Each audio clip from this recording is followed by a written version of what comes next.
2022 for distinguished services to cricket is awarded to the BBC radio commentary team. So please come forward.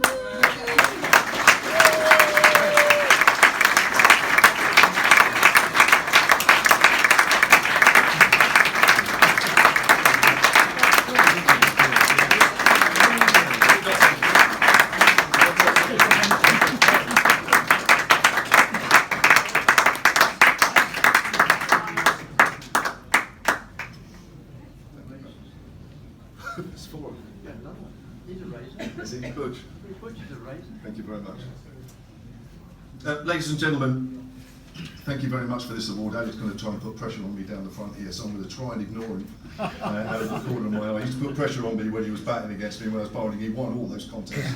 I am not going to let him win this lunchtime. It's a real pleasure to accept that award, and thank you very much for awarding us as a group in recognition of what I guess a core of us have been doing for many a year. And do you know what, it's not really a job, you know, to be able to travel up and down the length and breadth of the country and just bring the action and bring the drama. I guess when we would travel, like you as enthusiasts, we would soak it in as individuals, but we are so lucky to be able to pass that onto the listener, whether it's radio, online, or of course, as Alec mentions now, and it was mentioned over there, more the live feeds which have been coming into their own in the last few years.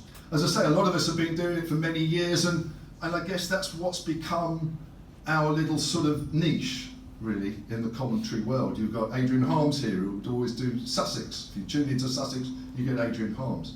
Gloucestershire, you get Ed Seaborn, who's down here as well. And that familiarity, especially during COVID, was quite reassuring, wasn't it? You know, we've all got our own counties. I guess few people here, it's Surrey, but many of you will support other counties. And it's quite reassuring to know that whether you're tuning in online or whether you're looking at the live picture feed, that a certain voice is attached to that commentary. And having done it for so many years, we kind of already know what they think about T20, what they think about the 100, what they think about the Championship. And whether we agree with it or not, we'll forgive them, because it's quite comforting to know that that voice is attached to the county, and we will always sort of treasure that.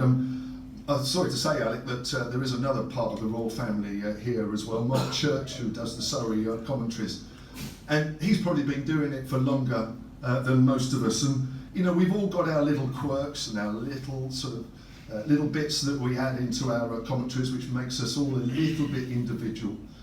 Mark Church, as I say, has done it for quite a while, and I always get the feeling when I'm here or when he's down at the Ageas Bowl and he's commentating that he just gets a little bit more excited when he can mention Rory Burns. That's his favourite player. Oh, Rory Burns launched to the wicket. Rory Burns has clipped one off his toe. Rory Burns has cut one through the offside. I can just feel the excitement in her voice. And there are others a bit like that as well. I'm going to get absolutely killed at the end of this. This is why I'm going off straight at the end. But there's Dave Bracegirdle up at Trent Bridge with knots. Oh my word, Dave Bracegirdle. You could almost, you can watch him when I'm in the commentary box, and you can almost probably tell when you're listening to him that he's salivating at the lips at the chance of saying his beloved Luke Fletcher and Stephen Mullaney. He can't wait to get those names out on the commentary. And we see just how sort of invested he is in Nottinghamshire, because we sit in the commentary box and we look across to him when he arrives, and he's in his Notts tracksuit. So we know again, and if he tones it down a bit, he might just be in his Notts logo polo shirt. And there's others as well. Go a bit further up north, Martin Emerson. Martin Emerson, he loves a stat. Martin Emerson, usually commentating from his computer, and he'll occasionally look up and there'll be a bit of action, and then he's back at his computer and he'll look up and say, oh, Paul Coughlin, he's out.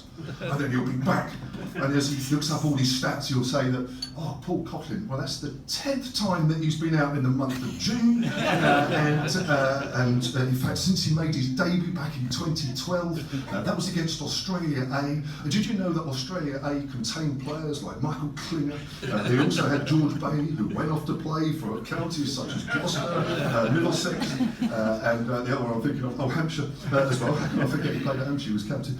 And he was talking, and he was looking at some more stats, and he said, oh yeah, and 4 of those 10 dismissals in the month of June that he was out were against Middlesex. Did you know the last time Middlesex won the championship was 2016, and That was one of the counties, that was one of the time that Paul Coughlin was out. And not only that, but Middlesex pipped, was it Yorkshire? And they also pipped Somerset to the title. And you're thinking, for God's sake, Martin, how did he get out? And he's winning through all his... And by the time the player's walking up the steps at the Riverside, he says, and actually Paul Coughlin waffed outside the off stump there and was caught behind. You think, thank